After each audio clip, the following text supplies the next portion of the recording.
60 की बात कोई मान नहीं रहा है। चलो मैं आर्मी चीफ के पास लेके चलता हूँ, उनसे बात कराता हूँ, फिर तुम्हें यकीन मेरी बात पे आ जाएगा। हमें कंसिस्टेंट पॉलिसी दे दें, आप अपनी जो सियासत करनी है वो करते रहें। इतना सेल्फलेस क्रिकेटर मैंने बहुत कम देखा है इस उम्र में, कम से कम। मेरी दिल की आंखें बहुत स्ट्रांग है।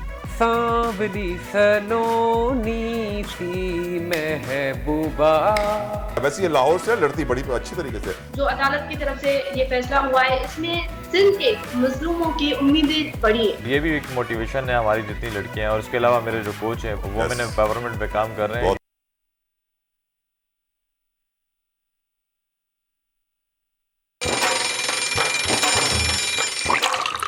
आजकल जिंदगी ही सुबह आउट ऑफ कंट्रोल है, दुनिया बोल है, तेरी दुनिया बोल है।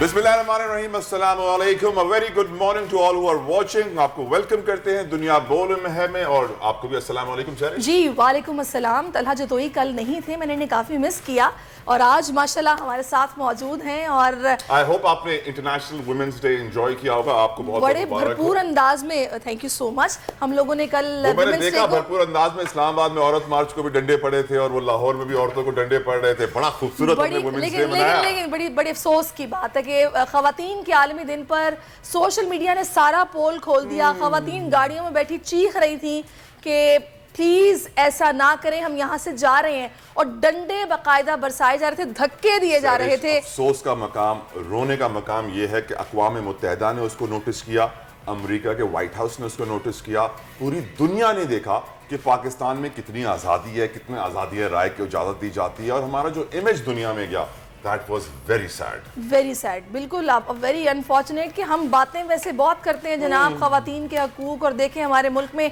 खवातीन कितनी एम्पावर्ड हो रही हैं। करोड़ों की दुकान पकौड़ों की। Exactly. चलिए जनाब, कोट ऑफ द डे शामिल करते हैं। और आज का जो हमारा कोट ऑफ द डे है वो है कि इंसान कभी हारता नहीं, लेकिन जब आपकी सोच हार जाए तो फिर ऐसी सूरत में आप समझ जाएं कि शिकस्त खा चुके। मायूसी इसीलिए कहा जाता है कि कुफर है। और तला कहते हैं ना कि थिंक पॉजिटिव हैव पॉजिटिव। अगर आप नेगेटिव सोचेंगे तो एक आई थिंक एक यूनिवर्सल लॉ भी है कि वो सब नेगेटिव होता है। फिर आपके इर्द गिर्द अगर आप नेगेटिव सोचो तो अगर आप पॉजिटिव सोचेंगे तो सब चीजें अच्छी होती चली जाएंगी। It's called the placebo effect. इसमें क्या होता है कि जो आप सोचते हैं वही आपके साथ होता है। तो इसीलिए बहुत जरूरी है पॉजिटिव सोचा करें, पॉजिटिव स्टेट ऑफ माइंड में रहा करें।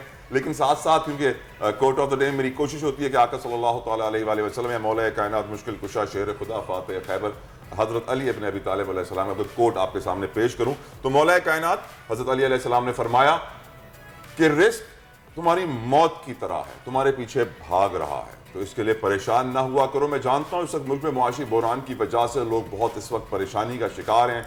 मुआशी मुश्किलात सर चढ़कर बोल रही हैं। महंगाई ने हर किसी के लिए प्रॉब्लम्स क्रिएट कर दी हैं। कोई स्कूल फीस पे नहीं कर पा रहा, कोई हॉस्पिटल की दवाइयां नहीं खरीद पा रहा, कोई और बिल्स पे नहीं कर पा रहा। अल्लाह ताला उन सबकी मदद फरमाए। लेकिन मैं उनसे यही कहूँगा कि दुआ करें। रमज़ान का महीना भी है और ये मुबारक महीना भी चल रहा है, इसमें ज़्यादा से ज़्यादा इबादत करें और अल्लाह को राज़ी करने की कोशिश करें, क्योंकि इसके अलावा कोई और सोल्यूशन नहीं है। हमारे हुक्मरान हमें जल्द से नहीं निकाल पाएंगे। बिल्कुल सही कहा ताला ने। नाज़रीन, अब एक अहम खबर है, बड़ी खबर है जो कि शेयर करते हैं आपके साथ। Top stories.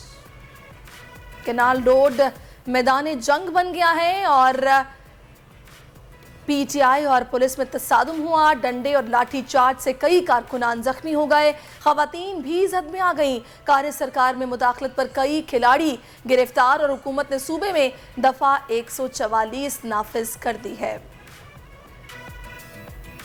मुआशी मुश्किलात में ताजिर हुकूमत से शदीद खफा। मुआशी बेचैनी, बद एतमादी और सियासी अदम इस्तेहकाम पर आर्मी चीफ ताजरों को मनाने पहुंच गए। आखिर मामलात क्या तय पाए, प्रोग्राम में बात होगी आगे। कोयटा ने 240 रन के हदफ को ऐसे पार किया कि देखने वाले हैरान रह गए। चौके और छक्कों की बरसात में जेसन रॉय ने ज़ल्मी के जुल्म के खिलाफ डट कर दिखाया। और सिंध पुलिस के जवान ने आलमी सतह पर पाकिस्तान का नाम बुलंद कर दिया। शहीर आफरीदी ने थाई बॉक्सर को शिकस्त देकर एशियन टाइटल अपने नाम कर लिया। अपनी जीत कराची पुलिस ऑफिस हमले के शोधा के नाम करने वाले शहीर आफरीदी आज बनेंगे हमारे मेहमान। ये जनाब तमाम वो बड़ी खबरें थीं जो कि आप तक पहुंचाना बहुत ज़रूरी थी। और अब कुछ बात हो जाए टॉप ट्रेंड्स के हवाले से। सोशल मीडिया पर क्या गर्म रहा। ट्विटर पर बिल्कुल ट्विटर पर। और अच्छा, वैसे ट्वीट्स जो लोग करते हैं वो अपने दीगर जो ये सोशल मीडिया के प्लेटफॉर्म्स हैं उन पर भी अपनी राय का इजहार तो कर रहे होते हैं। आप फेसबुक और इंस्टा को कनेक्ट कर सकते हैं कि आप इंस्टा फेसबुक पे कुछ भी डालें, दोनों पे एक साथ है। ट्विटर को आप दूसरों से आई थिंक नहीं कनेक्ट कर सकते। सही, चलें तला की बात मान लेते हैं जनाब। तलाटी की चिड़िया क्या कह रही है ये बताएं। बिल्कुल, जो हमारा पहला ट्रेंड है, टॉप ट्रेंड, वो है जनाब फाशिस्ट पीडीएम, जो कि कल से अब तक टॉप ट्रेंड कर रहा है। गुज़श्ता रोज़ पीटीआई कारकुनान और पुलिस आमने सामने आ गई। पुलिस की जानिब से शदीद आंसू गैस की शेलिंग की गई और ये भी कहा जा रहा है कि एक्सपायर्ड शेल थे जो कि वहाँ पर फोड़े गए हैं और लाठी चार्ज किया गया। मुतादिद कारकुनान जख्मी भी हो गए जबकि कई कारकुनान को हिरासत में भी लिया गया। मुबैना पुलिस तशद्दुद से कारकुन जान की बाजी हार गया। खवातीन भी पुलिस गर्दी का निशाना बनी। एहलकारों ने डंडे मार मार कर यास्मीन राशिद की गाड़ी के शीशे भी तोड़ दिए। और इस ट्रेंड में अब तक 3,90,000 से ज्यादा सारिफीन अपने ट्वीट्स कर चुके हैं। हमारे सियासतदानों का मयार सैरिश बिल्कुल बच्चों की तरह है। हम नहीं खेलेंगे तो किसी और को नहीं खेलने देंगे, और यही देखा जा रहा है कि कन्फ्रंटेशन की सियासत की जा रही है। जलाओ घिराओ मारो और मर जाओ वाली सियासत हो रही है कि हम नहीं खेलेंगे, किसी और को खेलने भी नहीं देंगे। तला ये बात तो है, लेकिन वो जो पंजाब का एक कल्चर है ना गुल्लू बट वाला, वो भी नहीं भूलते कि तुसी आओ तो सही तानू दसांगे। वो जो एक होता है ना कि तुसी आओ तो सही, ये वही हुआ है कि डकना सानू आंदा है। मैं आज सुबह ही सुन रही थी केयर टेकर सेटअप के अंदर जो हमारे वजीर इत्तलात पंजाब हैं, वो कह रहे थे कि हमें डकना आता है। तो क्या मतलब डकना? रोकना मतलब कि हमें बाज करना किसी को, कि रोकना, रुक जाओ, आता है। पंजाबी नहीं आती वो डकना है कोई और माने पे ले सकता है सर। I don't know. बहुत इसके अलावा इसके अच्छा चले दूसरा जो टॉप ट्रेंड है वो शामिल करते हैं, वो है जनाब Peshawar Zalmi versus Quetta Gladiators. Top trend करता रहा। कोयटा ने 241 रन का संग मील अबूर करके तारीख रकम कर दी। पेशावर ज़ल्मी ने धुआंधार बैटिंग के जवाब में कोयटा की टीम के बल्लेबाजों ने बॉलर्स की जमकर कल तला धुलाई की है। और यकीनन मैं क्यों क्रिकेट देखता नहीं हूँ तो लोगों से पूछता हूँ मैच होने के बाद क्या हुआ क्या हुआ क्या हुआ, तो जो फीडबैक मुझे लोगों ने दिया वो लग ये रहा है बड़ा एंजॉय किया लोगों ने। बिल्कुल, साइम अयूब 4-4 5-5 बिल्कुल ऐसे ऐसे छक्के चौके लग रहे थे। एक तो साइम अयूब और हमारे बाबर आजम, इनकी पार्टनरशिप बड़ी जमी है। बाबर आजम ने पहली सेंचुरी बनाई है मेरा ख्याल है पहले। ये मैं खबर अभी देख रहा था कि बाबर आजम की इस पीएसएल की पहली सेंचुरी है ये। वैसे कैप्टन है हमारे, बनता तो नहीं था ऐसा। बनता तो नहीं था, बात तो आप सही कह रही है, बहुत पहले बन जानी चाहिए थी, लेकिन बेटर लेट देन नेवर। इसी बहाने बाबर को नई ऐड जरूर मिल जाएगी। चलिए जनाब, कोयटा ग्लैडिएटर्स के जो जेसन रॉय हैं वो भी ट्रेंड करते रहे हैं। बैटर जेसन रॉय ट्रेंड में शामिल रहे। गुज़श्ता रोज पेशावर ज़ल्मी के खिलाफ अपनी रिकॉर्ड साज इनिंग्स को अपने करियर की पसंदीदा इनिंग उन्होंने करार दे दिया है। इन्होंने पेशावर ज़ल्मी के खिलाफ 44 गेंदों पर अपनी सेंचुरी मुकम्मल की, जबकि वो मजमूई तौर पर 63 गेंदों पर 5 छक्कों और 20 चौकों की मदद से 145 रन बनाकर नाकाबिल शिकस्त रहे जनाब। और यकीनी तौर पर जितने बॉलर्स आए होंगे ना, उन्होंने हर बार आजमाया होगा और बड़ा उन्हें गुस्सा आ रहा होगा, ये कर क्या रहा है आज, ये क्या कर रहा है। 145 बिल्कुल। और इस पर 11,000 के करीब जो ट्वीट्स हैं वो दागे गए। यकीनन क्रिकेट पे जितने ट्वीट्स दागे जाते हैं, अगर स्कॉश पे, स्नूकर पे, हॉकी पे, फुटबॉल पे किए जाएं ये ट्वीट्स, दागे जाएं ये ट्वीट्स, तो हम दूसरे खेलों के भी चैंपियन बन सकते हैं। तो मेरे प्यारे पाकिस्तानी भाइयों और बहनों, सिर्फ क्रिकेट से प्यार ना करो, दूसरे खेल ज्यादा अच्छे हैं क्रिकेट से, उनकी तरफ भी तवज्जो दो। थैंक यू जी। दल्हा ने, आपने सुन ली रिकॉर्डिंग? दल्हा ने बिल्कुल उसी अंदाज में, जैसे वो एक होता है ना कौमी हुक पर एक मैसेज चलता है मोबाइल रिकॉर्डिंग्स के अंदर, बिल्कुल वैसे ये मैसेज दिया है कि प्लीज़ आप बचें और इस खेल की तरफ भी आएँ। खैर, अब कुछ पॉलिटिकल सिनेरियो पे बात करते। दल्हा काफ़ी सूरत हाल संगीन हो रही है। अब बिल्कुल मैं संजीदगी की तरफ थोड़ा सा ध्यान दिलाना चाहती हूँ, क्योंकि कल किसी की जान गई है। इस सारी सिचुएशन में इंतहाई अफसोस हो रहा था कि पीटीआई का एक कारकुन जिसका नाम अली बिलाल था, पुलिस कस्टडी में था, ये कहा जा रहा है। लाठी चार्ज किया गया, एक सियासी कारकुन जाम बहक हो गया। अब कुछ मुतज़ाद खबरें हैं। पीटीआई वालों का तो ये दावा है कि उसको पुलिस कस्टडी में कत्ल किया गया है। अब इस पर तहकीकात होनी चाहिए। लेकिन सर, दूध का दूध पानी का पानी उस वक्त हो जाता है जब इस अली बिलाल के वालिद ने थाने में एफआईआर जमा कराई, एफआईआर काटने के लिए दरख्वास्त जमा कराई, और उस थाने में एफआईआर नहीं कटती है, एफआईआर एक और अलग थाने में कटती है, उसके वालिद की मुद्दत में नहीं कटती है, पुलिस की मुद्दत में कटती है। इससे वाज़ेह हो जाता है कि पुलिस इस केस को मनूवर करना चाहती है और उनका हाथ इसमें मुलव्विस है, और अपने हाथ को बचाने के लिए, पेटी भाइयों को मुकम्मल तहफ़्फ़ुज़ देने के लिए पुलिस किसी भी हद तक जा सकती है। इस बात को सुनने के बाद कोई भी ये कहेगा ये क्या हो रहा है, ये बनाना रिपब्लिक है, जो आपका दिल चाहेगा आप करेंगे। ओ भाई, केले बड़े अच्छे होते हैं, महंगे होते हैं, बनाना रिपब्लिक ना बोले, बनाना नाराज हो जाएगा। अफसोसनाक सूरत हाल है यह जमान रोने का पाक मकाम है में। मुझसे अगर आप पूछें। बिल्कुल, इस वक्त क्या सूरत हाल है, हमें इस वक्त जमान पाक के बाहर ज्वाइन कर चुके हैं खुरम मलिक, उनसे बात करते हैं और जानते हैं कि खुरम आज यहाँ पर क्या सिचुएशन है, क्योंकि हमें खबरें तो कुछ ऐसी ही हैं कि अभी भी बड़ी तादाद में कारकुनान जमान पाक के बाहर मौजूद हैं।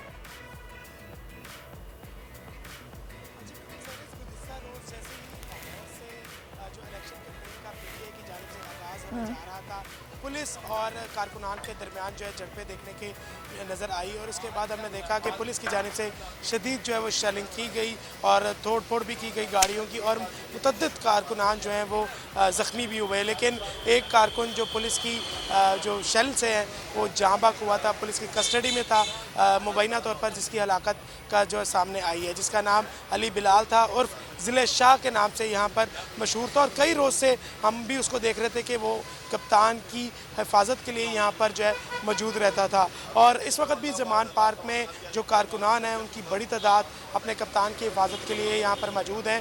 गुज़िश्ता रात जिस तरह रात गुजरी तो पुलिस की भारी नफरी जमान पार्क के अतराफ़ में जो है वो मौजूद रही थी और ख़दशा ये जाहिर किया जा रहा था कि कुछ देर के बाद पुलिस जो है इमरान खान को गिरफ्तार करने के लिए यहाँ पर आए। हमारे नाज़रीन के लिए एक बार ज़रा बताइएगा, जो तोशा खाना केस है उसमें जो वारंट थे वो तो मुअत्तल कर दिए थे इस्लामाबाद हाई कोर्ट ने, चैलेंज किया गया था लाहौर हाई कोर्ट के फैसले को। अब ये जो पुलिस ऑपरेशन करना चाह रही है, किस केस में गिरफ्तारी डालना चाह रही है? जी बिल्कुल, बैंकिंग कोर्ट में जो पेशी का भी आज मामला था और आज उस केस में जो है पेश होना और उसके बाद कोयटा में एक मुकदमा जो है इमरान खान के ख़िलाफ़ जो है वो दर्ज किया गया है। वो भी ज़राए ने दावा किया था कि कोयटा पुलिस भी जो है वो लाहौर में पहुंची है और दीगर, क्योंकि आपको पता है लाहौर में भी मुख्तलिफ जो थाने हैं वहाँ पर मुकदमा जो हैं वो दर्ज किए जा रहे हैं। जिस तरह गुज़िश्ता रोज़ का एक मुकदमा जो है वो आज पुलिस की मदीयत में रेस कोर्स थाने में दर्ज किया गया, जिन्हें कारकुनान को बड़ी तादाद में जो है वो शामिल रखा गया है। उस नामालूम कारकुनान है, लेकिन खदशा ये भी है कि यहाँ से कारकुनान को भी गिरफ्तार किए जाने का इम्कान जो है वो जाहिर किया जा रहा था, लेकिन क्योंकि कारकुनान अपने सर पर कफन बांध कर आए हैं और तमाम अपने मुल्क को बचाने के लिए इमरान खान के साथ खड़े हैं, तो हमने देखा कि कारकुनान सोगवार ज़रूर थे, सोग मना रहे थे, क्योंकि उनका एक नहेता कारकुन जो शहीद हो गया एक पुलिस की हलाकत में मुबैना। और हम जानते हैं कि इनकलाब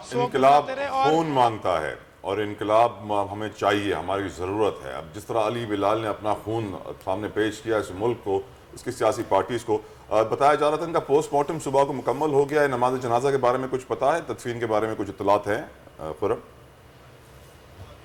जी बिल्कुल, पोस्टमार्टम तलबी मुकम्मल कर लिया गया है और जो क्योंकि एसपी सिटी की सरबराही में बताया जा रहा है कि उनकी जो लाश है उसको उनके घर तक पहुंचाया जाएगा, लेकिन अभी तक जनाजे का जो वक्त है वो फैमिली की जानिब से जो है वो नहीं बताया गया और ना ही अभी तक जो है वो जारी किया गया है। लेकिन क्योंकि कारकुनान की बड़ी तादाद इस वक्त भी म्यू अस्पताल के बाहर मौजूद है, क्योंकि वहाँ पर पुलिस की जानिब से रात के ही कंटेनर्स को जो है वो रोकना शुरू कर दिया था और अब इस वक्त म्यू हॉस्पिटल के बाहर, डेड हाउस के बाहर तमाम कंटेनर्स जो हैं वो लगाए गए हैं ताकि कारकुनान जो है वो डेड हाउस तक ना पहुंच सके। और अब ठीक है खुरम, बहुत शुक्रिया, आपने हमें ज़मान पाक के बाहर की सिचुएशन से अपडेट किया और करे कि सूरत हाल जो है वो कुछ कंट्रोल में रहे और अल्लाह ना करे कोई इस तरह का नाखुशगवार वाक़या दोबारा पेश आए। अदरवाइज़ पंजाब पुलिस तो गुरेज नहीं कर रही है, वो नहीं डरते, लाशें गिरती हैं, गिरे, खून बहता है, बहे। सर इमरान खान साहब जो है ना एक इंटरनेशनल प्लेटफॉर्म पर इंटरव्यू दे रहे थे, उन्होंने कहा कि इस वक्त हुकूमत के दो ही टारगेट है, यहाँ मुझे नाअहल करें, यहाँ मुझे गिरफ्तार करें। और जो इस वक्त मुल्क के हालात हैं, मुझे नबी करीम आके तो जहाँ रहमतुल्लिल आलमीन के खूबसूरत कौल याद आ रहा है। नबी करीम सल्लल्लाहु अलैहि वसल्लम ने फरमाया कि इंसान जो जानवर खाता है वैसा हो जाता है। हम 40 दिन की मुर्गी खाते हैं तो इसलिए हम चूचू करके पैदा होती है और चूचू करके मर जाती है। हम भी उसी तरह चूचू करके पैदा हो रहे हैं, चूचू करके मर जाते हैं। हमारे पाकिस्तानियों की मौत से हमें अब कोई फर्क नहीं पड़ता है। हर रोज खबरें आती है, यहाँ एक्सीडेंट में मर गए, यहाँ गोली लग गई, ये यहाँ हो गया। अब जब रियासत अपने तमाम शहरियों का हकूक का तहफ़्फ़ुज़ नहीं करेगी, उनको सहूलियात नहीं देगी जो उनका हक है, तो तला ऐसा ही होता है। फिर आर्मी चीफ से जाके मिलते हैं हमारी बिजनेस कम्युनिटी, क्योंकि उनको उनका हक नहीं मिल रहा, तो आखिर में उनको यही लगा कि शायद आर्मी चीफ से मिल जाए। एक वाहिद शख्सियत है जो शायद कुछ कर दे, शायद कुछ कर दे। बिल्कुल। तो army chief general Asim Munir और वज़ीर ख़ज़ाना इसाक डार की ताजिर रहनुमाओं से मुलाकात में भी यही मामलात ज़ेरे गौर रहे। इस मुलाकात के बाद जो खबरें सामने आई हैं उनके मुताबिक ताजिरों ने आर्मी चीफ के सामने मुआशी बेचैनी, बदएतमादी और सियासी अदम इस्तेहकाम समेत तमाम मुतल्लिका इशूज़ पर खुलकर बातचीत की है और तला कोशिश की गई है कि हमारे मामलात को सॉर्ट आउट करें। उन्होंने भी यकीन दहानी तो कराई है, लेकिन गॉड नोस। लेकिन अगर आर्मी चीफ को मुल्क के मामला सॉर्ट आउट करने होते तो वो इंतजार करते कि हमारे पास बिजनेस कम्युनिटी आए और फिर मैं करूं, वो तो पहले से करते थे। इसाक डार साहब को क्यों जरूरत पेश आई कि आर्मी चीफ को ही साथ क्योंकि इसाक डार की बात कोई मान नहीं रहा है ताजिर कम्युनिटी, वो तो अपनी बात को वजन देने के लिए चलो मैं आर्मी चीफ के पास लेके चलता हूं, उनसे बात कराता हूं, फिर तुम्हें यकीन मेरी बात पे आ जाएगा। चले खैर, जो मुलाकात हुई उसमें क्या यकीन दहानियां कराई गई और ताजिर कितने सेटिस्फाई हैं ये जानने के लिए हमने रब्ता किया है रहनुमा जो है ताजिर जुबैर मोतीवाला साहब से, जो कि चेयरमैन है बिजनेसमैन ग्रुप के भी। बहुत शुक्रिया मोतीवाला साहब, आपने अपना कीमती वक्त में दिया। सबसे पहली बात जो मैं आपसे पूछना चाहती हूँ वो यही है कि आप लोगों की कुछ अहम रहनुमा हैं जिनकी मुलाकात हुई है इसाक डार साहब से और साथ में आर्मी चीफ से। मुझे याद है चंद साल पहले भी आपकी क़यादत में भी कुछ ताजिर रहनुमाओं ने उस वक्त के आर्मी चीफ से मुलाकात की थी। पाकिस्तान की मजमूई मुआशी सूरत हाल कैसे बेहतर होगी, हमें क्या करना चाहिए, क्या सोच रहे हैं अब आप लोग? मेरे तजर्बे के हिसाब से तो इसके कोई ऐसे खातिर ख्वाह नताइज नहीं निकलते अमूमन, क्योंकि बाजवा साहब के साथ हमने GHQ में मीटिंग की थी काफ़ी लंबी, शाम 6 बजे से रात के 1 बजे तक। फिर कराची में बाजवा साहब से मीटिंग की थी, काफ़ी हर तरह की चीज़ें डिस्कस हुई, लेकिन उसका इकॉनमी पे कोई असर आया नहीं। और मैं समझता हूँ कि जो मुलाकात हुई है चीफ ऑफ आर्मी स्टाफ से, अच्छी बात है कि मुलाकात हो और हम उनके ख्यालात मालूम करें। वज़ीर ख़जाना चीफ ऑफ आर्मी स्टाफ की हाज़िरी में हमको ब्रीफ करें। It is not bad thing, it's a good thing rather. और उसके बाद लेकिन उसके अंदर जो मुझे इत्तलात हैं, जो मेरी बात हुई है उसमें अमूमन बातें इस पर हुई कि IMF का जो एग्रीमेंट हो जाएगा, इसमें कोई फिक्र की बात नहीं इंशाल्लाह ताला, और फ्रेंडली कंट्रीज से हमने सिक्योर कर लिया है। यही तमाम बातें हुई हैं। इसके अलावा कोई ऐसी कॉन्क्रीट बात के जो पॉलिसी की बात हो या कोई जो आज के मौजूदा हालात हैं जिनके अंदर बड़े प्रॉब्लम्स हैं, मिसाल के तौर पर जैसे स्टक अप कंटेनर्स हैं, जो बहुत सारे कंटेनर पड़े हुए हैं, LCs नहीं खुल रही, और इसके बाद आपका जो है ना वो गैस की प्राइजेस हैं, इलेक्ट्रिसिटी की प्राइजेस हैं जो बहुत ज़्यादा बढ़ा दी गई IMF की ईमा पे। इन तमाम चीज़ों को, आपका इंटरेस्ट रेट है, अब ये तमाम चीज़ें जो है ना कॉस्ट ऑफ डूइंग बिजनेस को, कॉस्ट ऑफ मैन्युफैक्चरिंग को बढ़ाती हैं। तो इनका डिस्कशन जो मेरी इत्तला है होना तो चाहिए था, लेकिन जो मेरी इत्तला है हो सकता है ठीक ना हो, लेकिन यही इत्तला है कि उसके अलावा यही बातें हुई। और डार साहब ने ये क्या चाहते हैं आप हुकूमत से वाला साहब, क्या डिमांड्स हैं आपकी, कुछ बताएंगे व्यूअर्स को?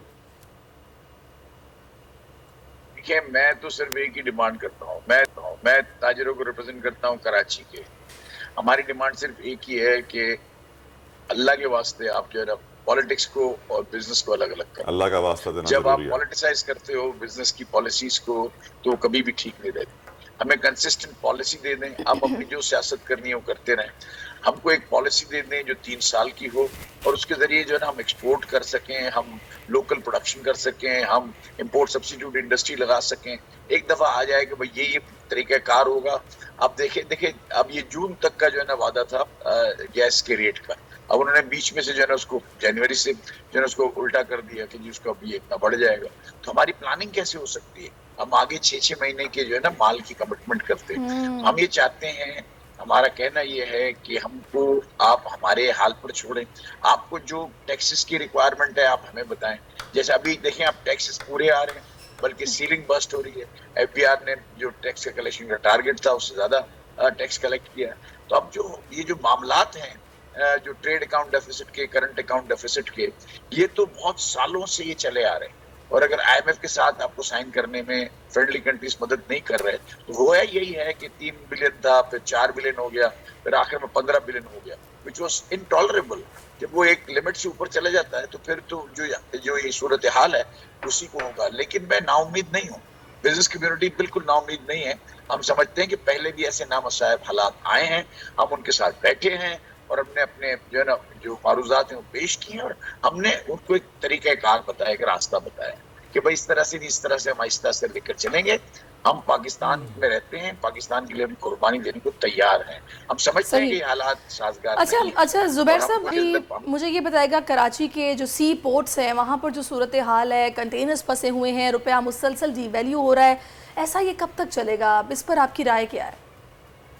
देखें कंटेनर, यही तो मैंने पहले बोला ना आपसे कि कंटेनर, अब यहाँ कौन कोई देखने वाला नहीं, इसको हमने इसको टैकल किया। कराची चेंबर से हम गए, मैं उनके साथ जो है ना मैरीटाइम मिनिस्टर के साथ कभी हमारा कोई ताल्लुक नहीं होता, उनसे कॉमर्स मिनिस्टर के साथ सारे सेक्रेटरीज को, शिपिंग लाइन वालों को बिठाकर वो कंटेनर छोड़ने की बात हुई। अब डिटेंशन और डैमेजेस वो इतने ज्यादा हो गए हैं, कुछ कंटेनर पड़े हैं, 5700 कंटेनर रिलीज हुए हैं, और कुछ वो पड़े हैं जिनकी मालियत जितनी, कंटेनर में जो माल है मिसाल के तौर पर वो $10,000 का है, और डिटेंशन और डैमेज जो $12,000 हो गया है, तो वो छोड़ के चले गए। लेकिन आपकी बात बिल्कुल सही है कि बहुत बड़ा नुकसान है बिजनेस कम्युनिटी का कि जो ये कंटेनर है। दूसरा, शिपिंग लाइंस हमारे लिए बड़ी प्रॉब्लम्स क्रिएट कर रही हैं। वो कह रही हैं हम कराची कैसे आए, हमारे आप कंटेनर 3-3 महीने रोक लेते हैं। तो इन सारी चीजों को हमने स्टेट बैंक के साथ बारहा मीटिंग की है, हमेशा मीटिंग की है, लेकिन डेफिनेटली जो है ना ये गवर्नमेंट की जिम्मेदारी है, ये जो कंटेनर्स हैं उसका डे 1 फैसला करते, उसके बाद जो है ना इसको जो है ये क्या डिफॉल्ट कर जाएगा जुबैर मोतीवाला साहब, या फिर आप कहेंगे कि हम डिफॉल्ट नहीं करेंगे, हमारे मुआशी इंडिकेटर्स आशारिया बहुत मजबूत है और मुस्तहकम है? इंशाअल्लाह ताला पाकिस्तान डिफॉल्ट नहीं करेगा, क्योंकि पाकिस्तान 220 मिलियन लोगों का मुल्क है, और आज भी हमारा जो है ना ट्रेड अकाउंट डेफिसिट को बहुत बड़ा नहीं है, और आज भी हमारा जो इन्फ्लेशन रेट है वो टर्की से आधा भी नहीं है। तो ऐसी बात नहीं है कि हम इसको इस तरह की बात हम करते हैं। हम एग्रीगेरियन सोसाइटी हैं, एग्रीकल्चर पर हमारा राइट। बहुत बहुत शुक्रिया जुबैर मोतीवाला साहब। इनकी मुलाकात हुई बिजनेस कम्युनिटी हमारी आर्मी चीफ से, और अभी वो बात कर रहे थे कि हम एग्रीकल्चर कंट्री है, एग्रीगेरियन कंट्री है। तो मैं ये सोचने पर मजबूर हूँ कि ना हम बीज बना सकते हैं, ना हम अपनी सॉइल, अपनी मिट्टी को सही कर सकते हैं, हम मुसलसल अपने एग्रीकल्चर को तबाह कर रहे हैं। किसान बेचारे का कीमा निकल चुका है, फिर भी हम एग्रीगेरियन कंट्री है। तला जो हमारे मुल्क के हुक्मरान है वो मुल्क में रहते नहीं है और बाहर बैठकर हमारे मुल्क के लिए फैसले करते हैं। ये जो मुलाकात हुई है ना आर्मी चीफ की ताजरों के साथ, इसके अंदर एक और अंदर की बात थी जो मैं तकनीकी वजूहात की बिना पर जुबैर साहब से पूछ नहीं सका, कि आर्मी चीफ साहब हाफिज साहब जो हैं वो कुरानी आयात के जरिए ताजरों को बताते रहे कि बुरे हालात के बाद अच्छे हालात भी आएंगे। कुरान में अल्लाह ताला ये फरमाता है। तो मैं अपने आर्मी चीफ से अपील करता हूं कि कुरान में अल्लाह ताला हमें ये भी हुक्म देता है कि हम चोरी छोड़ दें, झूठ छोड़ दें। तो खुदारा आप ये स्मगलिंग बंद करा दें जो बलूचिस्तान से होती है, जो अफगानिस्तान से होती है, जो ईरान से होती है। मुल्क की मईशत पैरों पर खड़ी हो जाएगी। ये ईरानी तेल लाना, स्मगल करना बंद कर दीजिए, और आपके हुक्म से स्मगलिंग बंद हो सकती है। लेकिन क्यों नहीं हो रही, मैं इस पर मजबूर हूं सोचने पर क्या वजह हो सकती है। इसके साथ ही नाज़रीन एक ब्रेक लेते हैं, ब्रेक के बाद वापस आते हैं। आजकल जिंदगी ही सुबह आउट ऑफ कंट्रोल है, दुनिया बोल है, तेरी दुनिया बोल है। वेलकम बैक टू दुनिया बोल है। मैं हमेशा से बात करता आया हूं कि क्रिकेट के लोग इतने दीवाने हैं कि आज पाकिस्तान में ना स्क्वॉश बची, ना हॉकी बची, ना कोई और खेल बचा। सारा कॉर्पोरेट फंड स्पोर्ट्स का क्रिकेट ले जाता है। और इस दीवानगी की हद और इंतहा मैं आपको बताऊं, मेरे साथ स्टूडियो में मौजूद है सुहेल खान साहब, जो कि बीनाई से महरूम है। मैट्रिक इन्होंने किया है, सिर्फ ज्यादा पढ़ाई नहीं कर सके, लेकिन क्रिकेट से इतना प्यार था कि क्रिकेट के सारे स्टैट्स इन्होंने याद कर लिए, रट लिए। इस वक्त ये दुनिया के माहिर तरीन क्रिकेट स्टैटिस्टिशियन है, मेरे लिए बोलना भी मुश्किल होता है। और इन्होंने माशाल्लाह क्रिकेट के इतने नंबर्स याद कर लिए जिसकी कोई इंतहा ना हो। ये वो दीवानगी है क्रिकेट की जिसकी वजह से आज हम सिर्फ क्रिकेट ही खेलते हैं और कुछ नहीं खेलते हैं। सुहेल भाई, वेलकम टू दुनिया बोल है। Thank you so very much for coming on our show. Thank you so much for having me. Assalamu alaikum to both of you and all of you who are watching me. Suhail के पास बड़े कमाल analysis हैं कल के match का। कल का मैच बड़ा तारीख साज मैच था, लेकिन सुहेब अलवी भी हमारे साथ मौजूद है। अलवी साहब, very good morning to you. अस्सलामु अलैकुम। कल का मैच बड़ा याद रहेगा लोगों को, आपको याद रहेगा सर? लाजवाब। बहुत कम ऐसा होता है कि इस तरह का मैच होता है कि आप एक टीम 240 बनाए वो चेज डाउन हो जाए, और वो भी with balls to spare. So it was a fantastic exhibition of batting. और जो खूबसूरती थी इस मैच की कि एक तरफ बाबर आजम की लाजवाब बल्लेबाजी थी जो कि टेक्निकली करेक्ट थी, यानी उसने स्लॉगिंग नहीं की, उसने बहुत प्यार से, खुलूस से, अखलाक से चौके और छक्के मारे, अपनी बजाय अपना बैलेंस खराब किए हुए।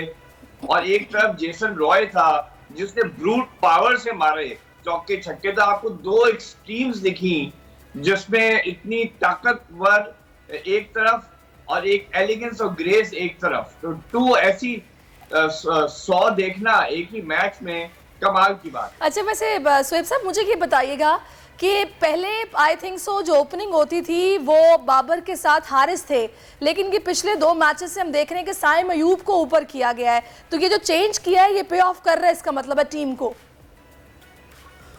हाँ देखिए, हारिस का जरा सा कॉन्फिडेंस इशू हो गया था क्योंकि वो स्टार्ट्स ले रहा था, 15 रन ले रहा है, 20 रन ले रहा है, तो प्रॉब्ली उसको 1 डाउन खिलाया और साइम अयूब को मौका दिया और उसने दोनों हाथों से लिया। और साइम अयूब की एक बात मानना पड़ेगी, इतना सेल्फलेस क्रिकेटर मैंने बहुत कम देखा है इस उम्र में, कम से कम।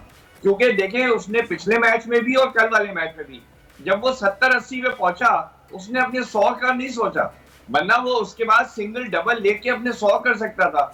वो उसी तरह से मारता रहा जिस तरह से उसने इनिंग शुरू की थी, और क्योंकि वो टीम के लिए खेल रहा था, उसने कहा कि मैक्सिमम रन्स बनाओ, और दोनों दफा वो इसी वजह से आउट हुआ है कि he kept going for his shots। हम लोग कोयटा के बारे में ये बात करते थे कि इनको हो क्या गया है, लेकिन कल तो कोयटा ने हैरान कर दिया। ये कल भी लोग यही कह रहे थे, इनको हो क्या गया है, चमत्कार कैसे हुआ। देखिए, कॉन्फिडेंस इशू था, और इनकी, लेट्स बी फ्रैंक, कल जेसन रॉय को आप हटा दें तो इनके मेजर सिलेक्शन इश्यूज हैं बॉलिंग में और बैटिंग में, क्योंकि चला कुछ हद तक एक मैच में जहां उसने 100 किए, फिर उसने 50 प्लस किए, लेकिन कंसिस्टेंसी नहीं थी इनके बल्लेबाजों में। ये जेसन रॉय की एक 1 ऑड इनिंग्स है जिसने ये पूरा मैच खड़ा कर दिया क्वेटा ग्लैडिएटर्स के लिए, वरना 240 देके कौन सी टीम जीतती है। आई डोंट नो, इससे पहले आपने कुछ स्टैटिस्टिक्स डिस्कस किए इस मैच के बारे में, लेकिन जो मेरे पास है कि रन्स पर विकेट 120.75 किसी T20 मैच में कहीं हुआ ही नहीं है।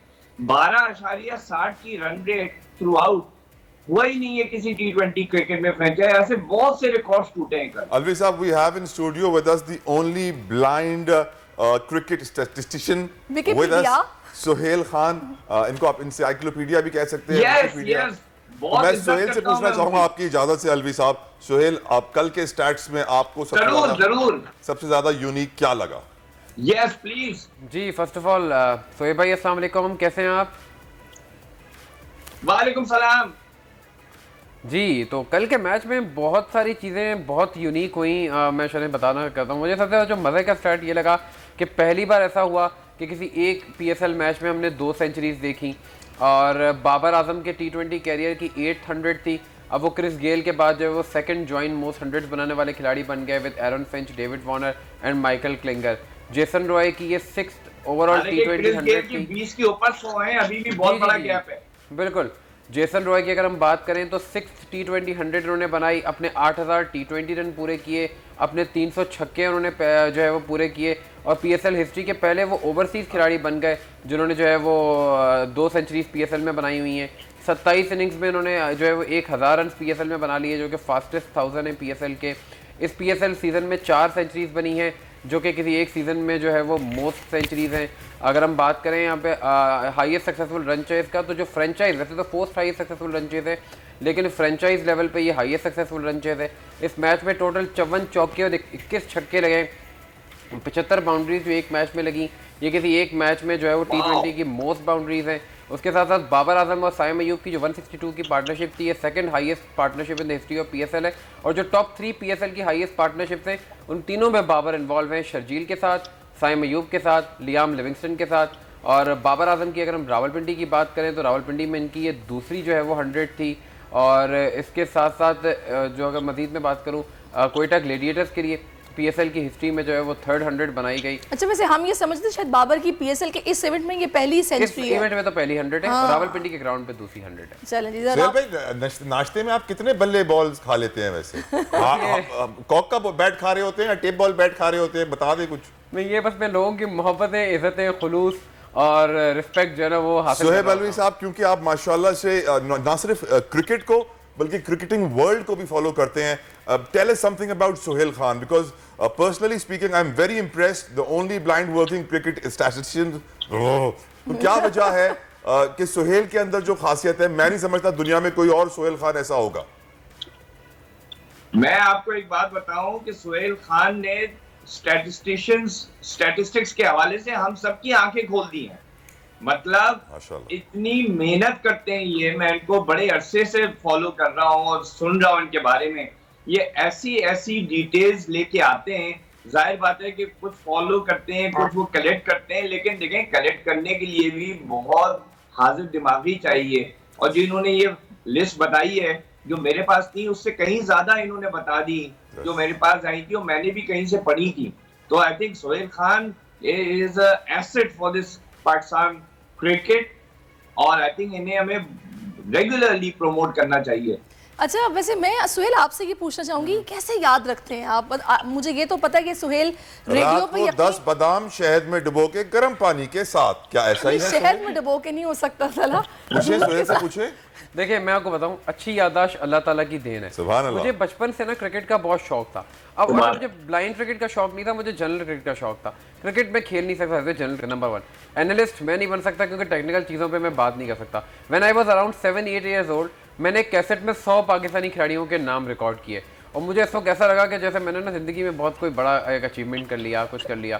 उसके बाद मुझे शौक बहुत था शुरू से ही, मतलब स्टैट का लोग सुनाते थे, फिर टेक्नोलॉजी के साथ चीज़ें एडवांस होती गई तो मुझे शौक है। मुझे अच्छा ये सिर्फ पाकिस्तान PSL नहीं, मतलब ऑस्ट्रेलिया की जो डोमेस्टिक क्रिकेट है, जैसे कल उनके मार्च कप का फाइनल हुआ, मैं वो भी फॉलो करता हूँ। मैं साउथ अफ्रीकन डोमेस्टिक क्रिकेट भी फॉलो करता हूँ। मैं इसलिए करता हूँ कि भाई अगर ऑस्ट्रेलिया या साउथ अफ्रीका की टीम में भी कोई नया खिलाड़ी सेलेक्ट होकर आए ना तो मुझे पता होना चाहिए कि उसने उनके डोमेस्टिक क्रिकेट में क्या अचीवमेंट किया हुआ है। क्या बात है। और मैं अपने व्यूअर्स के लिए बताना चाहूंगा कि सोहेल खान ने अब शादी का फैसला कर लिया है, तो जो लड़कियां इस वक्त सोहेल खान को देख रही हैं और इनसे शादी करना चाहती हैं, सोशल मीडिया पर इनसे राब्ता जरूर कीजिए। ऐसा टैलेंटेड लड़का मैंने आज तक नहीं देखा। बिल्कुल आपने बजा फरमाया तला, और यकीनन सोचने वाले सोच रहे होंगे और अल्लाह एक ताकत लेता है तो 100 ताकतें और दे देता है माशाल्लाह। अच्छा, मेरा सोहेल साहब आपसे ये सवाल है, मुझे ये बताइएगा कि अभी आप कल के मैच के बाद पॉइंट्स टेबल पर कोयटा ग्लैडिएटर्स की पोजीशन क्या देख रहे हैं? घर जाएंगे और क्या? देखिए बहुत मुश्किल है उनका क्वालिफाई होना टॉप 4 में। उन्होंने अपनी उम्मीद कायम रखी है, जिंदा रखी है, लेकिन एक तो ये है कि उन्हें अपना अगला मैच भी जीतना है और फिर ये उम्मीद करना है कि पेशावर जल्दी और मुल्तान सुल्तान अपने बाकी 2 मैचेस हार जाएं, तो जाके इनकी बात बनेगी कि ये पॉइंट्स टेबल पे बराबर होंगे। अच्छा, उसमें प्रॉब्लम ये होगी कि इनकी नेगेटिव 1.1 की नेट रन रेट है। इसका मतलब ये है कि ना सिर्फ इन्होंने अपना अगला मैच कोई 100 रन 150 रन से जीतना है या जो भी टारगेट है वो 8 या 9 ओवर में अचीव करना है, और साथ साथ ये भी उम्मीद करना है कि मुल्तान सुल्तान अपने बकिया मैचेस हारे हैं, पेशावर ज़ल्मी अपने बकिया मैचेस हारे हैं और कम से कम इनमें से एक टीम है वो बहुत बुरी तरह दोनों मैचेस हारे। इसका बहुत मुश्किल चांस लग रहा है। So I think they've left it a bit too late. उन्होंने अलाइव रखा है टूर्नामेंट को, लेकिन मैथमेटिकली पॉसिबिलिटी है कि यूं हो जाए वो हो जाए, लेकिन रियलिस्टिकली ठीक है, बहुत ठीक है। अच्छा सोहेल, आपको क्या लग रहा है आज इस्लामाबाद और आई थिंक लाहौर का मैच है, तो दोनों में से जो आपने इनकी परफॉर्मेंस ऑब्जर्व की है थ्रू आउट द इवेंट, आपको क्या लग रहा है आज कौन सी टीम जीतेगी? आई फील इस्लामाबाद, मुझे ऐसा लगता है, और जीतेंगे भी और टॉप 2 पोजीशन को भी सिक्योर कर लेंगे आज। फाइनल किसका हो रहा है PSL में? बहुत टफ है, but if you ask me in my personal opinion then I should go for Islamabad versus, it's quite tough between Lahore and Multan, but I will go with Lahore, but my hot favourite team is Islamabad. अच्छा, इतनी fearless cricket वो खेलते हैं, आप देखें 2 बार 200 plus इस season में chess कर दिया, आखिरी 3 मैचों में अराउंड 180 चेस कर दिया। हर प्लेयर उनका कहीं ना कहीं कंट्रीब्यूट कर रहा है।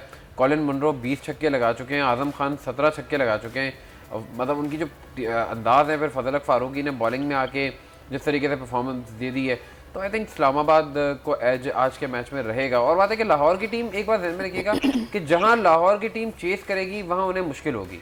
लाहौर की टीम पहले बैटिंग करके तो बहुत अच्छा कर रहे हैं, लेकिन लास्ट टाइम भी हमने देखा, फिर जो कराची से मैच हारे थे उसमें भी हमने देखा कि उन्हें चेस करते हुए मुश्किलात होती हैं। सोहेल खान साहब, रोकूंगा मैं यहाँ पे आपको, क्योंकि आप मेरी तरह ना बहुत सारे व्यूअर्स कुछ सोच रहे हैं, आपसे एक सवाल पूछना चाहते हैं। आप अपनी तज्जिया भी दे रहे थे तो आपने कहा मैंने देखा। आप क्रिकेट का मैच देख तो नहीं सकते हैं, सुनते ही होंगे हमेशा, और सुन के आपने माशाल्लाह इतना कुछ हासिल कर लिया है। जी बिल्कुल, और जो मैंने देखने का लफ्ज़ इस्तेमाल किया, अक्सर मुझसे लोग कहते हैं कि आप देखा। देखिए, अब मैं अगर ये बोलूँगा कि मैंने क्रिकेट सुनी तो सुनने में ये वर्ड आपको कितना वेट फील होगा ना, अल्लाह अकबर। कितना वेट फील होगा कि मैंने मैच सुना या मैंने फिल्म सुनी, मैंने विकेट गिरते हुए सुना, हाँ। तो जो क्या कैच पकड़ते हुए सुना मैंने उसे। हाँ, ऐसा ही है। अच्छा, तो चलिए। it's just a thing। Wow, अच्छा, मैं एक और अमेजिंग। बात कहूं? जी, जी अलवी साहब, कि देखिए, ये देखना जो होता है ना, ये शऊर भी होता है। जी। आपने सिर्फ आंखों से नहीं देखते हैं, आप कान से सुन के और आपका दिमाग विजुअलाइज कर लेता है, और यही सोहेल खान की खासियत है और यही इनको क्रेडिट जाता है। अल्लाह सबको कोई ना कोई टैलेंट ऐसा देता है जिससे उनकी कोई ना कोई कमजोरी बराबर हो जाती है। और मैं खुशनसीब समझता हूँ कि अल्लाह ने मुझे ज़ाहिरी आंखें दी नहीं दी, लेकिन मेरी दिल की आंखें बहुत स्ट्रांग हैं। So I should watch the things from my दिल की आंखों से आप और क्या क्या देख लेते हैं सोहेल खान? ये तलहा इन अदर वर्ड्स आपको सुहेल, हाँ नहीं, वो बहुत सारी चीजें बताई भी नहीं जा सकती, वो बहुत सारी चीजें देख लेते हैं। चला देखिए, राज मत खुलवाने की कोशिश करें आप। अच्छा, मुझे अलवी साहब आप बताएगा, आपकी फेवरेट टीम कौन सी इस इवेंट में, और आप फाइनल में किसको जितवाना चाहते हैं, ये बता दें। चलें, देखिए, टूर्नामेंट शुरू होने से पहले मैंने एक प्रिडिक्ट किया था कि इस्लामाबाद यूनाइटेड वर्सेस मुल्तान सुल्तान का फाइनल होना चाहिए, तो सो फार मुझे यही लग रहा है। अच्छा, इस्लामाबाद यूनाइटेड रिमेन्स लाइक मुझे बहुत पसंद है। क्वेटा ग्लैडिएटर्स, लाहौर कलंदर्स ने भी बड़ी जान मारी है अलवी साहब। नहीं, जान जरूर मारी है, लेकिन वो तो कराची किंग्स भी जान मार के हारे हैं सर, आराम से नहीं हारे हैं। ऐसी बात, सही बात की। अच्छा, अलवी सोहेल साहब, खान ने बिल्कुल सही बात कही कि चेजिंग में भी जरा से कमजोर हो जाते हैं, फिकल माइंडेड है, कभी आग कभी सूरज कभी चांद वाली बात है। लेकिन इस्लामाबाद यूनाइटेड की कंसिस्टेंसी है और मुल्तान सुल्तान की ऑलराउंड स्ट्रेंथ है, जो उनकी बॉलिंग है और जो बैटिंग है। तो इस्लामाबाद यूनाइटेड की बैटिंग जरा ज्यादा है, बॉलिंग में इतनी खासियत नहीं है। लेकिन उसके अलावा आई थिंक मुल्तान सुल्तान और इस्लामाबाद यूनाइटेड का मैं फाइनल देख रहा हूं, जो मैंने पीएसएल शुरू होने से पहले भी बोला। सही। चले जी अलवी साहब, आपकी और सुहेल दोनों की ही जो फेवरेट टीम है वो मुझे इस्लामाबाद यूनाइटेड नजर आ रही है, और ये मतलब अपने टाइटल का दिफा करेंगे। इससे पहले भी ये जीत चुके हैं ना। दिफा तो लाहौर कलंदर्स कर रहे हैं, अलबत्ता ये 2 दफा जीत चुके हैं। बिल्कुल बिल्कुल। सोहेल, अगर क्रिकेट ना होती तो तुम्हारी गर्लफ्रेंड कौन होती? क्रिकेट के अलावा मेरी गर्लफ्रेंड तो नहीं होती, पता म्यूजिक मेरा बॉयफ्रेंड जरूर होता, क्योंकि क्रिकेट के अलावा जो मेरा सेकंड क्रेज रहा है वो 90s के एरा का पाकिस्तानी पॉप म्यूजिक बहुत ज्यादा। यानी वही वाइटल साइंस और वो जुनून और वो पुरानी जीन्स। गाना गा लेते हैं? हाँ, गा तो लेते। कुछ गुनगुना दे यार सोहेल भाई, अब आप आए हैं तो आपसे ये टैलेंट भी आपको देख लें, चेक कर लें। बहुत सारी लड़कियां आपको इस वक्त देख रही हैं और वो जो है वो सोच रही हैं रिश्ता भेजें आपके लिए, पर आपकी आवाज सुनना चाहती है, जरा गुलकारी के जौहर दिखाइए। सांवली सलोनी सी महबूबा, तेरी चूड़ियां शरंग करके जाने कैसी याद दिलाएं, हाय हाय करे सब लड़के।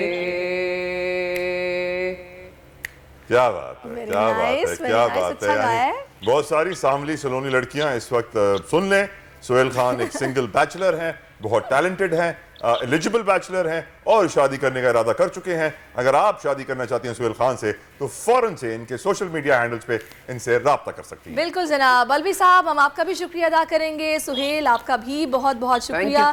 इसी तरह तरक्की करते रहें, आगे बढ़ते रहें, और आगे बहुत सारी मंजिलें हैं जनाब, बहुत कुछ आगे आपने पार करना है। तो जनाब, मैं और पहला एक ब्रेक लेते हैं, ब्रेक के बाद वापस आएंगे। आप कहीं मत जाइएगा, आप हमारे साथ रहिए। आजकल जिंदगी ही सुबह आउट ऑफ कंट्रोल है, दुनिया बोल है, तेरी दुनिया बोल है। राइट, वेलकम बैक टू दुनिया बोल है। और हम हमेशा से खिलाड़ी, खेल, आर्ट और आर्टिस्ट को सपोर्ट करते हैं अपने शो में। और मेरे जो फेवरेट स्पोर्ट्स हैं, मुझे क्रिकेट से बिल्कुल प्यार नहीं है, मुझे कॉम्बैट स्पोर्ट्स से प्यार है, मुझे मिक्स्ड मार्शल आर्ट से प्यार है, जूजिट्सू से, क्यूकुशन से, बॉक्सिंग से, ग्रैपलिंग से। ये वो खेल है से खेलने से बंदा ताकतवर होता है, फिजिकली फिट होता है और मेरा ख्याल है आप मेहमान को भी इंट्रोड्यूस करा दें। दला, आपको क्या पसंद है? कुछ काम आप भी करें, आपको भी हलाल करनी है तनख्वाह। Sindh police rapid response force के बॉक्सर हैं जनाब शहीर आफरीदी, जिन्होंने एक और एजाज अपने नाम कर लिया। वर्ल्ड बॉक्सिंग काउंसिल के तहत होने वाली एशियन कॉन्टिनेंटल की टाइटल फाइट जीत ली है। पाकिस्तानी बॉक्सर शहीर आफरीदी ने थाई बॉक्सर को शिकस्त देकर टाइटल अपने नाम किया। थाई बॉक्सर संपोत सीसा अपने एजाज का दिफा न कर सके। ये शहीर बताएंगे उनका नाम ओके। प्रॉपर क्या था, उन्होंने मेरी बात का बुरा नहीं मनाया होगा। अच्छा, बॉक्सर शहीर आफरीदी ने जीत कराची पुलिस ऑफिस हमले के शोहदा के नाम करने का ऐलान किया। Welcome to our show Shaheer, thank you so much for giving us your time. अच्छा, सबसे पहले तो ये जो नाम पूछ रहे हैं इन्हें बता दीजिए आप। बिल्कुल सैम्पथ सीसा, आपने ठीक नाम लिया तो सीसा को आपने पीस दिया, पीसा? जी बिल्कुल ऐसे ही पीस। हाउ वाज योर एक्सपीरियंस, क्या कैसा रहा थाईलैंड में, ये फाइट कैसी रही, अपने एक्सपीरियंस के बारे में बताइए। जी बिल्कुल, फाइट से पहले तो मैं जितने भी हमारे कॉम्बैट स्पोर्ट्स के खिलाड़ी हैं सारे मेंटली तौर पे स्ट्रेस में रहते हैं, क्योंकि वो स्पॉन्सर्स और इन चीज़ों का बड़ा एक मसला रहता है। तो फाइट से पहले थोड़ा सा था मुझे प्रॉब्लम, लेकिन जब जाहिर सी बात है रिंग में उतरते हैं जितनी ट्रेनिंग की होती है फिर उसका रिज़ल्ट देना पड़ता है। अब शुरू में 2-3 राउंड थोड़ा प्रॉब्लम हुआ मुझे, लेकिन उसके बाद था थोड़ा। कितने राउंड्स हुई फाइट? 3 राउंड हुई है, तीसरे राउंड में उसको नॉकआउट किया। किया। जॉ से क्या बता रहे हैं? उसका क्रोकोडाइल चेन था, उसको मैं फेस पे कर रहा हूँ हिट, कुछ हो ही नहीं हो रहा उसको, लेकिन फिर वो कोच जो होता है वो आपको मेंटली तौर अच्छा, इससे फर्क पड़ता है, मतलब फेस कट से भी फर्क पड़ता है? नहीं, वो थाई जो है ना वो मिक्स का होते हैं, थाई बॉक्सिंग भी करते हैं, तो इस वजह से वो काफी स्ट्रांग होते हैं। अच्छा, स्ट्रांग होते हैं। मो थाई की वजह से उनकी चिन्स और नेक बड़ी स्ट्रांग होती है, उनको मुंह पर आप मारते रहे उन्हें कुछ नहीं होता। अच्छा, मैं उसको मुंह पे मार रहा हूँ, वो और जो है ना वार्म अप हो रहा है, वो कह रहा है आओ जी और फाइट की रहे मेरे साथ, तो उसको फिर बॉडी शॉट लगे, उसके बाद वो माशाल्लाह, ये बहुत बड़ी बात है थाई फाइटर को हराना। थाईलैंड एक ऐसा कंट्री है जहां मोए थाई नेशनल स्पोर्ट है और हर गली के अंदर आपको एक मोए थाई क्लब नजर आता है, वहाँ बच्चे को फाइट करने का शौक होता है और वहाँ के फाइटर को हराना, आई थिंक शहीर आफरीदी ने एक बहुत बड़ा काम किया है। और मैं अपील करूंगा शहीर की तरफ से कि प्लीज प्लीज प्लीज हमारे कॉर्पोरेट्स, बड़े बड़े इदारे जो सिर्फ क्रिकेट को पैसा दे देते हैं, खुदारा 400-500 करोड़ आप PSL को देते हैं, उसमें सिर्फ 10% निकाल के दूसरे स्पोर्ट्स को 1% दे दीजिए, सबके चैंपियंस पाकिस्तान में क्रिएट हो जाएंगे। आफरीदी साहब, ये बताइए, पुलिस का बहुत बड़ा रोल है आपको बाहर भेजने में। एग्जैक्टली, यकीनन आप पुलिस का शुक्रिया अदा करेंगे। बिल्कुल, IG साहब द ग्रेट, उन्होंने हमेशा मुझे सपोर्ट किया है। मैं पहले भी शो पे आया था तो मैं कह चुका हूँ कि यार उन्होंने हमेशा इस बार भी उन्होंने मुझे सपोर्ट किया। इवन उन्होंने अपने जितने भी स्पॉन्सर्स थे उनको कॉल करके एक मीटिंग सेट की, कॉर्पोरेट सेक्टर के जितने स्पॉन्सर्स थे तो उन्होंने बुलाया उन्हें और फिर उन्होंने मुझे स्पॉन्सर किया। तो कहने का मकसद, मैं 2 महीने ट्रेनिंग थाईलैंड में भी कर चुका हूँ, उन्होंने मुझे भेजा वहाँ पे कैंप किया था जी। बॉक्सिंग में ऐसा क्या है शहीर आफरीदी जो किसी और खेल में नहीं? मेरे ख्याल में बॉक्सिंग में सबसे पहले तो आपके अंदर सब्र आ जाता है। अच्छा, मैं पर्सनली इतनी मार पड़ती है कि सब्र आ जाता है? जी बिल्कुल, मैं पर्सनली अब ऐसा हो गया हूँ कि कोई अगर मुझसे बाहर रोड पे लड़ता भी या कुछ भी करता है तो मैं उसके आगे सर झुकाता हूँ, कहता हूँ सर आप जाएं। तो अच्छा, आपका ताल्लुक सिंध पुलिस से, हमारे प्रोड्यूसर साहब का एक सवाल है आपके लिए, वो ये पूछ रहे हैं कि ये प्रोफेशन आपने जो ज्वाइन किया, ये जॉब स्टार्ट करने से पहले किया था या जॉब स्टार्ट करने के बाद? बॉक्सिंग जो है वो एक आसान खेल नहीं है, इसमें आपको तकरीबन 10-15 साल देने पड़ते हैं अगर आपने प्रॉपर एक वर्ल्ड चैम्पियन बनना है। तो मैं बचपन से ही कर रहा हूँ, मेरे वालिद साहब खावरदीन आफरीदी इंटरनेशनल बॉक्सर थे। अच्छा, माशाल्लाह। सर ने जमील चांडियो साहब का नाम लिया, वो दोनों साथ थे माशाल्लाह। उसके बाद उन्होंने वो बॉक्सिंग सिर्फ मेरे में नहीं, हमारे पूरे एरिया में 50-60 लड़का है जो बॉक्सिंग ट्रेनिंग कर रहे हैं। तो ये अपने ऑफिस में बस आप ही हैं या फिर और लड़के भी हैं? नहीं, पुलिस में सिर्फ मैं हूँ, तो पुलिस में ज़ाहिर है हर एक नहीं कर सकता बॉक्सिंग, तो मैं तो बचपन से कर रहा था, इस वजह से मैं इधर आया। मेरे RRF के जितने रैपिड रिस्पांस फोर्स के ऑफिसर्स तो ये पुलिस में आप हैं, ये काम आती है बॉक्सिंग आपके? नहीं, पुलिस में मेरे ख्याल में आप जितना डाउन टू अर्थ रहेंगे उतना ज़्यादा ठीक है, क्योंकि वहाँ पे ज़रूरी नहीं है हाथ चलाना, आपकी ज़ुबान जो होती है ना वो मेरे ख्याल में ठीक रहे तो चले। अच्छा, ये मुझे ये बताएगा कि ये आपके जो ये टाइटल्स जो आपने जीते हैं, ये इसके हवाले से बताइए, काफ़ी हैवी है ये तो? जी हैवी हैं, पर सोने के नहीं है। अच्छा, ये सोने का नहीं है भाई? एशियन बॉक्सिंग फेडरेशन यहाँ से जाते हुए कोई वापसी पे नहीं मिल जाए कि ये मुझे दे जाओ। ये एशियन बॉक्सिंग फेडरेशन का टाइटल है, ABF, और ये उसके बाद वर्ल्ड बॉक्सिंग काउंसिल का सिल्वर टाइटल है। ये WBC एशिया। तो अच्छा, अब आपने इस टाइटल का दिफा करना है? जी, इसका दिफा करूंगा और उसके बाद इंशाल्लाह WBC गोल्ड। एक रोड मैप हमने सेट किया है, मेरे कोच हैं इब्राहिम कोच, उन्होंने मेरे साथ बैठ के पूरे एक रोड मैप सेट किया है जिसमें हम आफ्टर एवरी 40 डेज हम फाइट खेलेंगे। तो मेरा जो गोल है वो ये कि मैं पाकिस्तान का फर्स्ट एवर 5 स्टार बॉक्सर बनना चाहता हूँ इंशाल्लाह। और शहीर ने जो इस वक्त पॉइंट रेज किया है, मैं अपने व्यूअर्स के और अपने इस प्लेटफॉर्म के जरिए उस पर थोड़ा सा हाईलाइट करना चाहूँगा कि बहुत ज़रूरी होता है कि खिलाड़ी को रेगुलरली अपॉर्चुनिटी मिले कि वो रिंग में उतरे और अपना लेवल चेक करे, अपनी मेहनत का लेवल चेक करे, अपनी ट्रेनिंग का मयार चेक करे। जब तक खिलाड़ी रिंग में उतरता नहीं है, मुकाबला करता नहीं है, उसको मालूम पड़ता नहीं है कि उसकी ट्रेनिंग सही डायरेक्शन में जा रही है कि नहीं जा रही है, उसकी ट्रेनिंग और जो मेहनत वो कर रहा है उसमें कोई तब्दीली करने की जरूरत है तो क्या करने की जरूरत है। तो मेरी ये अपील है खुदा कॉर्पोरेट लोगों से कि एटलीस्ट इवेंट्स को तो सपोर्ट कीजिए। जमील अहमद चांडवी साहब का जिक्र किया उन्होंने, वो वाहिद चंद लोगों में से हैं पाकिस्तान में जो इवेंट्स करवाते रहते हैं, कॉम्बैट स्पोर्ट्स हो, बॉक्सिंग हो, किक बॉक्सिंग हो, MMA हो। खुदारा सिर्फ क्रिकेट नहीं है दुनिया में भाई, और भी बहुत सारे मकबूल खेल हैं और दुनिया में बड़े पसंद किए जाते हैं। करे इस तरह का ये गम जो है ना, अब इसको कुछ मिटाने के लिए कुछ करें हुकूमत अरबाब इख्तियार। मुझे ये बताएगा कि अभी जो सिचुएशन कराची शहर की अगर स्पेसिफिकली बात की जाए, यहाँ पर बॉक्सिंग किस लेवल पर सिखाई जा रही है? आपके ख्याल में क्या इम्प्रूवमेंट्स की ज़रूरत है, क्या रहा है? बॉक्सिंग अभी एमेच्योर बॉक्सिंग ही हो रही है इस वक्त कराची में, लेकिन बहुत छोटे पैमाने पे हो रही है। एक मखसूस तबका है जो सिर्फ बॉक्सिंग को साइड पे कर रहा है, एक लियारी को नाम दिया जा रहा है, लेकिन इस वक्त कराची में जितने भी इवेंट्स होते हैं उसमें ज़्यादातर लड़के आउट ऑफ लियारी आकर जीत रहे हैं, लेकिन उस तरफ ध्यान नहीं दिया जाता। शहीर, जो थाईलैंड में आपने रिंग देखी, क्या वैसी रिंग कभी पाकिस्तान में देखी है? नहीं। क्यों? हमारे यहाँ एक रिंग भी नहीं है अच्छी जो इंटरनेशनल लेवल की हो। शहीर, ये रोने का मकाम नहीं तो और क्या करे? बिल्कुल ऐसा ही है ना। वहाँ मैंने इवन थाईलैंड में मैंने बाकायदा पूरे प्लाजे देखे जो उसमें 5-6 फ्लोर हैं, हर फ्लोर पे अलग अलग स्पोर्ट्स के जो है ना आइटम। क्या बात है। हमारे यहाँ फ्लोर्स में आप जाओ तो वहाँ फूड कोर्ट है और फिर उसके अलावा लेडीज़ के लिए जो है ना पार्लर्स, सैलून्स, तो बड़ा एक फर्क, नकली इंजेक्शन है, उनका माइंडसेट बिल्कुल चेंज है। अच्छा, मुझे ये बताएं, खवातीन का रुझान भी अब काफ़ी हो गया बॉक्सिंग की तरफ। हमारी कदाकारा है सना फ़खर, उनको मैं अक्सर देखती हूँ बॉक्सिंग कहाँ ट्रेनिंग कर रही होती है। वही जमील चांडवी क्लब में K7 में नवीद रजा कर रहे होते हैं, नवीन वकार कर रही होती है, सारे सेलिब्रिटीज। अब ये रुझान अब बढ़ा या पहले से था खवातीन में? मेरे कोच हैं वो हमें अक्सर बता रहे होते हैं कि 2010 से पहले अगर हम कहते थे ना MMA तो लोग कहते थे मुत्तहिदा मजलिस अब हम MMA का नाम लेते हैं, लोग कहते हैं मिक्स मार्शल आर्ट्स। तो अब रुझान आया है लोगों की तरफ और लोग आ रहे हैं इस तरफ। क्या सैरिश को हम सिखा सकते हैं बॉक्सिंग या किक बॉक्सिंग? क्या आपको लगता है सैरिश में टैलेंट है लड़ने का? वैसे ये लाहौर से लड़ती बड़ी अच्छी तरीके से, आप जानते हैं पंजाब और KPK वाले जो लड़ते हैं ना। सीरियसली मैं कभी लड़ी ही नहीं।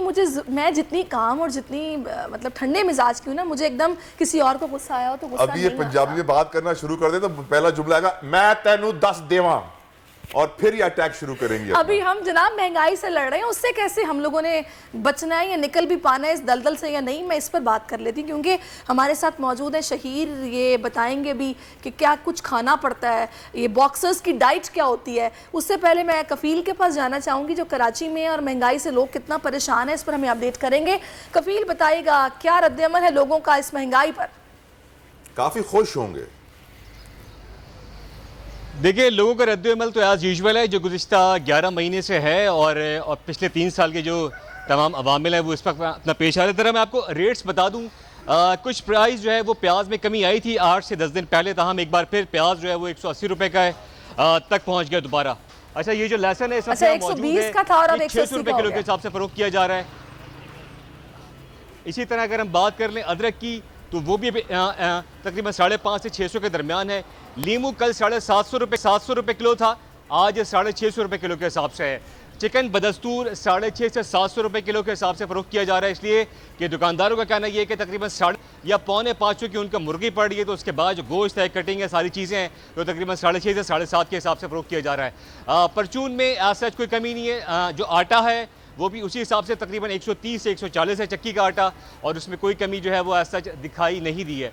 हम गोश्त की बात कर लें तो गोश्त जो अगर बच्चे का गोश्त है वो 950 से 1000 रुपये किलो है जो बगैर हड्डी का गोश्त होता है, और जो हड्डी वाला गोश्त है वो तकरीबन 800 रुपये किलो के हिसाब से फ़रोख्त किया जा रहा है। तो महंगाई में तो कोई कमी नहीं है, और मैकेनिज़्म भी ऐसा कोई अपना एटलीस्ट कराची में कोई दिखाई नहीं देता कि उस पर अमल दरामद हो और चेक एंड बैलेंस हो और उस प्राइस को कोई कम से कम कंट्रोल करने के लिए कोई जगह छापे मारे जाए या कहा जाए। दूध बदस्तूर जो है वो 200 और 210 के दरमियान फ़रोख्त किया जा रहा है।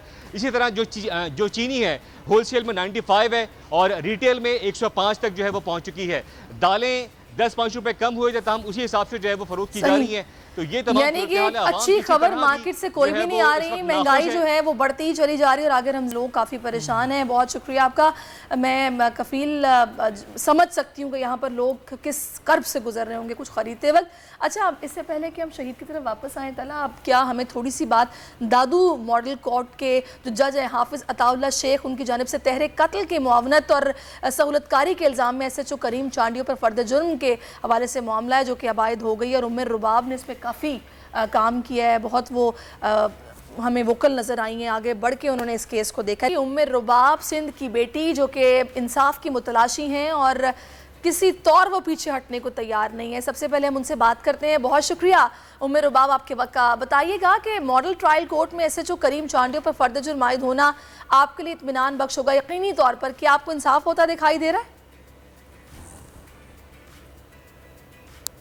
सबसे पहले तो मैं वर्ल्ड न्यूज़ का शुक्रिया अदा करना चाहूँगी जिन्होंने मुझे प्लेटफॉर्म दिया है कि मैं अपनी आवाज़ उठा सकूँ, अपनी आवाज़ लोगों तक पहुँचा सकूँ। अब देखिए, 5 सालों से मैं ये स्ट्रगल कर रही हूँ। मैं अपने मुल्क में सिर्फ इंसाफ चाहती हूँ और अल्हम्दुलिल्लाह अभी आप देखिए 5 सालों के बाद मेरे केस में प्रोग्रेस हुई है कि सरदारों समेत सब पे फ़र्द जुर्म आयद हुआ।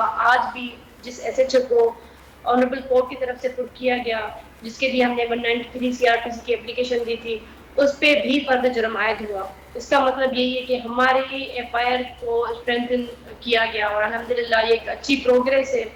अब देखिए, मैं जो स्ट्रगल कर रही हूँ, आप इत्मीनान की अगर बात कर रहे हैं तो मुझे इत्मीनान तब होगा जब मेरे वालिद, मेरे दादा, आज जो अदालत की तरफ से ये फैसला हुआ है इसमें सिंध के मजलूमों की उम्मीदें बढ़ी हैं।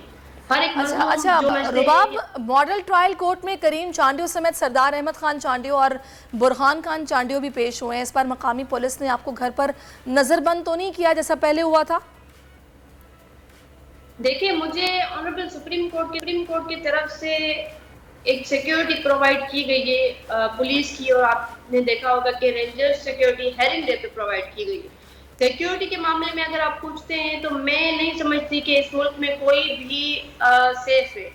मुझे सिक्योरिटी अपने साथ लेना मेरी एक मजबूरी है, पर मैं खुद को महफूज नहीं समझती क्योंकि ये जागीरदार, ये सरदार, इन्होंने आपने देखा रिसेंटली इन्होंने इतनी सिक्योरिटी के बीच में भी मेरी गाड़ी को टक्कर मारने की कोशिश की। इनको पावर का नशा है। ये सिटिंग MPs है पाकिस्तान पीपल्स पार्टी के, इसीलिए ये लोग इतना जुल्म कर रहे हैं लोगों पे। तो मैं इनकी पार्टी से भी अगेन गुजारिश करूंगी, मुझे नहीं लगता कि इस पे कोई एक्शन होगा क्योंकि मैं बारहा ये गुजारिशें कर चुकी, पर फिर भी मैं ये कहूंगी कि मैं एक सिंध की बेटी हूँ, इनकी पार्टी भी इनको लगाम दे। हम एक पुरअमन तरीके से ये गुजारिश कर रहे हैं बार बार कि इनको लगाम दिया जाए। ये सिंध के लोगों को इतना तंग कर चुके हैं कि सिंध की आवाम अब बागी हो चुकी है। यहाँ पे कोई महफूज वैसे भी नहीं है, तो हम रोडों पे निकल आएंगे। चलें, अल्लाह करे कि ये गुजारिश आपकी सुनी जाए। बहुत शुक्रिया, आप हमारे साथ मौजूद रही और अल्लाह करे कि आपको इंसाफ भी मिल जाए। आप जैसे डट कर खड़ी हैं, किसी तौर पीछे नहीं हटने को तैयार, तो अदालतें मौजूद हैं, अदलिया का दरवाज़ा आपने खटकाया तो यकीनन आपको इंसाफ भी मिलेगा।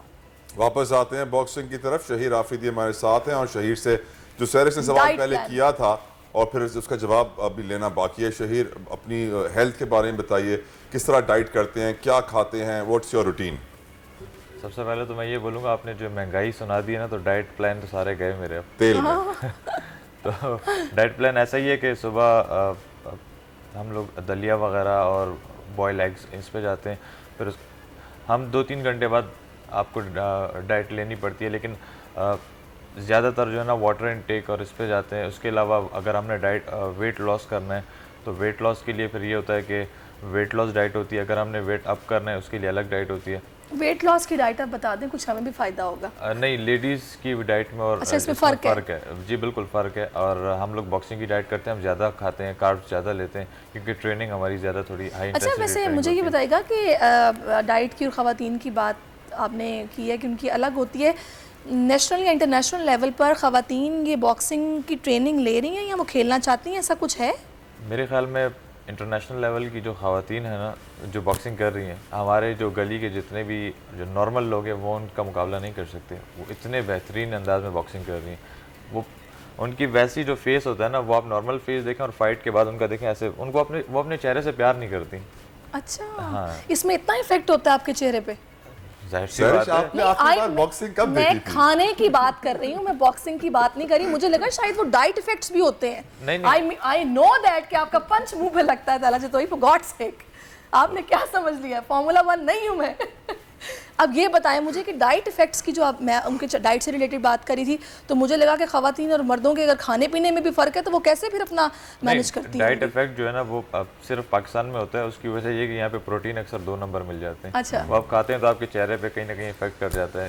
लेकिन आफरीदी सहरिश के लिए और अपने व्यूअर्स के लिए मैं बताना जरूरी है कि पाकिस्तान में कितनी बच्चियां हैं, कितनी लड़कियां हैं, कितनी फीमेल फाइटर्स हैं इस वक्त। इस वक्त मेरे साथ गई थी एक लड़की पाकिस्तान से, वो भी खेल कर आई। उन्होंने कई लड़की को वहाँ पे शिकस्त दी 4 राउंड फाइट की। ग्रेट। उनको क्यों नहीं लाया आप साथ? वो इस्लामाबाद से हैं तो प्रोड्यूसर साहब उनको भी लाइन अप कर लेते स्काइप पे तो कितना अच्छा होता। खैर कंटिन्यू। इसके अलावा और भी काफी लड़कियां हैं। एक मेरी दोस्त है ईमान फैल्कन खान, बड़ी फाइटिंग करती है एमएमए, बड़ा अच्छा वो फाइट करती है। हमारे शो पे आ भी चुकी हैं जमील साहब के साथ, इंशाल्लाह आगे भी चल के उनको बुलाएंगे। और ये भी एक मोटिवेशन है हमारी जितनी लड़कियां हैं। और उसके अलावा मेरे जो कोच हैं इब्राहिम कुश्ती वाला, वो मैंने एम्पावरमेंट पे काम कर रहे हैं।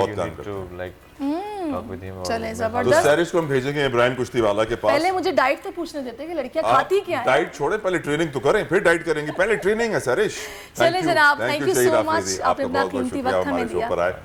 चले फिलहाल एक ब्रेक ले लें। ब्रेक ले लीजिए। ब्रेक लेते हैं, ब्रेक के बाद वापस आते हैं, आप हमारे साथ रहिए।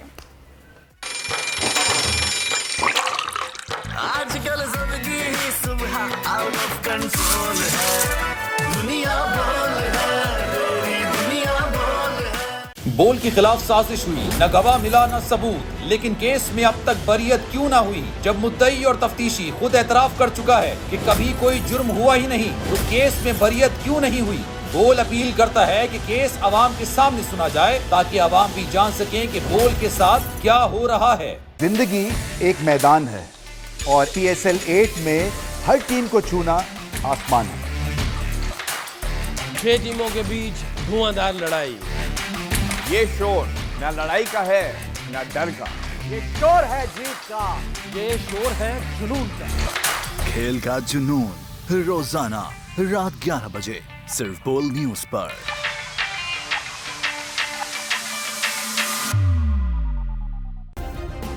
सब्सक्राइब करें और बेल दबाएं ताकि कोई खबर रह न जाए।